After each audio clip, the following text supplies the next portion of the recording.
with you said you start out, the first thing you said was you a father. So let's start out with your early childhood life. Let's start out before you became a dad. Um, so before you became a dad, did you grow up with your dad, or was it just you and your mom? Um, Coming up, I was the third of three boys my mom had. So I'm the baby boy. Um, my father was probably around till I was like three, which of course I don't really remember too much. You feel what I'm saying? Um, like with my mom, like they were an item together. Um, they broke up, and of course, I didn't see him much. Maybe one weekend out the month, and even sometimes a little bit less than that. Um, all the way up until I was about 15, and then I ended up moving back with my father. But from about 3 to 15, I would see him every now and then. He would always give me money for my birthday. You know what I mean? He was a dad like that. You feel what I'm saying? He would go pop up at my football games every now and then. You feel what I'm saying? So I don't have nothing bad to say about my father, as far as But at that time and era, that's just what fathers did. They just thought that working and giving the mother money was enough. You feel what I'm saying? So he wasn't doing nothing different from nobody else in that time and era. So um, I can say that I had a good dad. You feel what I'm saying? Um, and yeah, so that was my relationship with my father coming up as a child, from 3 to about 15. You know, uh, Seeing him every now and then, maybe once a month. So you don't think in no way um him being absent, because you know, one thing I promote is a man's presence outweighs his presence, meaning Mm. you being there is always going to outweigh what you pay for or what you buy. So do you think sometimes or at certain points between those ages, do you think that his presence would have been more important than him just sending the money for birthdays, sending the money for school clothes and summer and all of that, all of that type of stuff? For sure, of course. Um, at the same time, though, that wasn't the case, and Mm. you know what I mean. I'm here, and all I can do is pay it forward to my children by making sure that I'm in their lives more. You know, so or I can, I attempt to do that. Because what I've learned is that it's easier said than done. Because I'm not gonna lie, at first when I was younger, I used to kind of lash out at my father and say, I would never do this to my son, and I would never be there. And then as I got older and see their relationships die, and women move on, and they try to, sometimes use the children as leverage. It's true. So with me growing up and seeing that, it's like, okay, I've forgave him more and more for not being there as much, because I understand that real life sometimes trumps all the things that, not all, but most and some of the things that we aspire to do. You feel what I'm saying? So, I can't be too hard on him for that. Just coming up, being a man, and he's in his 60s, he owns things, he has a business.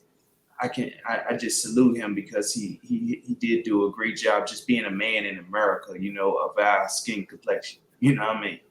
So as I get older, I think more like that. But when I was younger, yes, it did have a strain on my life. It had a strain on my relationship with him. It had a strain on my probably relationship with my friends, with my girlfriends, all that probably. Your attitude. Yeah, for sure, for sure. Hmm. Yep, just Hmm. lashing out instead of learning, knowing, because I feel like that's what a father, um, of course, there's many things, but that's one thing that a father can teach a son, is how to communicate without having to lash out and just be emotional or snap. And it bring me back to a story, and this just show how transparent I am. And I guess that's whack of me saying it, right? But I remember one time when my cousin right here, Sheep Stay Sleep, came to my house a long time ago. It probably was maybe or a year before I got shot. For real, for real. Probably was like 2014, around that time. Back then I was going through a lot though. I had lost my best friend, my brother, own friend had, tried to set a lot of different things just going on. I had just lost my uncle. And not having a father to have these type of talks with and just man to man and understand things with, I used to lash out and be emotional. And I remember my cousin saying to me, like, damn, Father, why you so, you so emotional, bro? You know what I'm saying? And then I couldn't explain to him that, nigga, I got this going on, that going on, this going on. My bad. I don't know, nigga, what else I'm gonna do? I'm about to lash out in some type of fucking way. You know what I'm saying? That's how our young brothers end up shooting people, robbing people, beating people, getting shot. All these things is from them really just having pain built up within and not knowing how to express it. You know what I'm saying? So that's what was going on then, and that just shows, it brings everything full circle. But yeah, so at the time when I was younger, I definitely paid a price for not having my father around more. No doubt, no doubt. So, what was the relationship like with you and your mom? A love-hate relationship. Not love-hate, but It was rough. no, yeah, I mean, I can't like far as some other people's situations, I can't say it's rough because I always had a roof over my head. I always had a fresh pair of shoes the first week of school. You feel what I'm saying? So like, it's some people who moms was running the streets on drugs and all that shit. I don't have one of those stories. You feel what I'm saying? So I can't really say it was rough, but she loved the heck out of me. Um, she seen my potential, and which was somewhat a bad thing because now looking back on it, it made her feel like she didn't have to do much work with me. Like, I don't have to pay attention to him. He good. You feel what I'm saying? And it's at the same time, I'm a young boy growing up in a neighborhood of drug dealing and robbing and crime. So you do have to pay attention to me. You can't just assume he's good because he's Father. You feel what I'm saying? Right. So as I got older and I wasn't doing everything that she thought I would do, or she, then, she would lash out at me instead of saying or understanding. I got two older brothers that's doing A, B, and C. I got uncles that's doing A, B, and C. Everybody in my world. My dad is a worker. He's a good dude, but he's off in his own world. So every man in my world is doing certain things to obtain their stuff, and you expect me not to go down that road? So, instead of her, talking to me and or whatever, sometimes she would try to put, her hands on me or whatever. And then at one point in time, she ended up hitting me, and I just kind of looked at her. And you feel what I'm saying? Since that day, that was like the last day she had hit me and shit. But yeah, that's why I said I can't really say I had a rough, no, like my mom loved me to death. She gave me everything I wanted. She spoiled me, you feel what I'm saying? But at the same time, if I had to be honest about both sides of it, she did have 6 children, and she assumed for some reason in her head, not for some reason, I am a great person and I will be that. But she assumed in her head Fadel is good, so I don't have to pay too much attention to him, which in return left me neglected sometimes.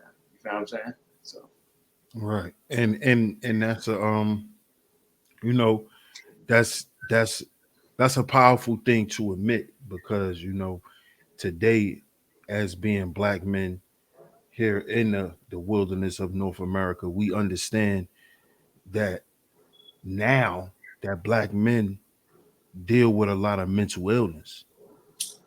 Just the mere thing that we like to use the word depression or stress. That's, a certain level of stress creates a level of mental illness. Depression itself is a mental illness, Mm. and this is something that I had to learn from, from a black woman. I didn't know that. She used to be like, yo, you just depressed. And I'd be like, well, if I am depressed, I get over it. Like, what's being depressed? That's just how we are. We kind of like, we're so used to, like you were saying, we're so used to dealing with pain that depression is almost just like normal. Like, oh, all right, I'll get over it. And I had to actually look it up one day and understand that no, depression is something that's serious. Depression is something that's real. Depression is a silent killer. You know, depression leads to a lot of other diseases. So it's always a good thing